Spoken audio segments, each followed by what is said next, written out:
ఎర్రబాలెంలోని ప్రభుత్వ పాఠశాల విద్యార్థులకు సర్వేపల్లి రాధాకృష్ణన్ విద్యార్థి మిత్ర కిట్లను పంపిణీ చేశారు. ముఖ్య అతిథిగా టీడీపీ రాష్ట్ర కార్యదర్శి ఆకుల జయసత్య హాజరై కిట్లను పంపిణీ చేశారు. ఈ కార్యక్రమంలో టీడీపీ నాయకులు ఆకుల ఉమామహేశ్వరరావు, కె సుబ్బారావు, గౌరీశంకర్ తదితరులు పాల్గొన్నారు. అనంతరం వారు మాట్లాడారు. మంగళగిరి ఎంటీఎంసీ పరిధిలో ఎర్రబాలెం గ్రామంలో ఈరోజు మన యూపీ స్కూల్ నందు 120 మంది విద్యార్థులకు మన ప్రీతమ నాయకులు గౌరవనీయులు నారా లోకేష్ బాబు గారు విద్యాశాఖ మంత్రిగా ఉండి ఈరోజు చరిత్ర సృష్టించారు. విద్యార్థులందరికీ కూడా అనేక రకాలుగా కూడా యూనిఫామ్స్, బుక్స్, అలాగే బ్యాగ్స్, అలాగే మిడ్ డే మీల్స్ ఏర్పాటు చేయడంలో కూడా వినూత్నమైనటువంటి కార్యక్రమాన్ని తీసుకొచ్చి విద్యార్థులు ఈరోజు నిడమరు ఒక మంగళగిరి నియోజకవర్గంలో నిడమర్ జడ్పీ స్కూల్ మోడల్గా తీసుకొని అడ్మిషన్స్ కోసం ఎంతోమంది పరుగులు తీస్తూ ఈరోజు అడ్మిషన్స్ కూడా క్లోజ్ అయిపోయినటువంటి పరిస్థితి చూసాం.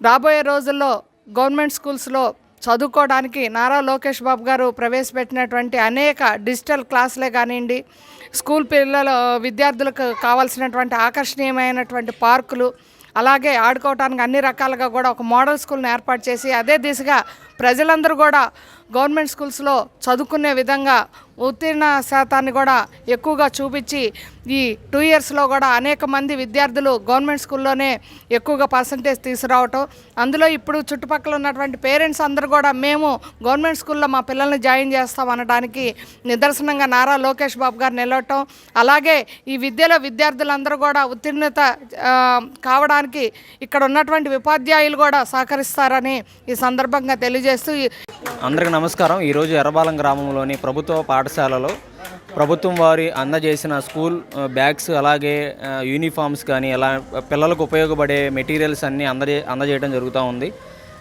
ముఖ్యమంత్రి నారా చంద్రబాబు నాయుడు గారు, అలాగే పవన్ కళ్యాణ్ గారు, నారా లోకేష్ గారు త్రిబుల్ ఇంజన్తో సేవా కార్యక్రమాలు ప్రభుత్వాన్ని ముందు నడిపిస్తూ ఉంటే మన వైసీపీ ప్రభుత్వం కుల రాజకీయాలు, ఎక్కడైతే రౌడీ షీటర్లు, గంజాయి బ్యాచ్ అంతా ఉంటారో వాళ్ళందరికీ సపోర్ట్ చేసుకుంటారు.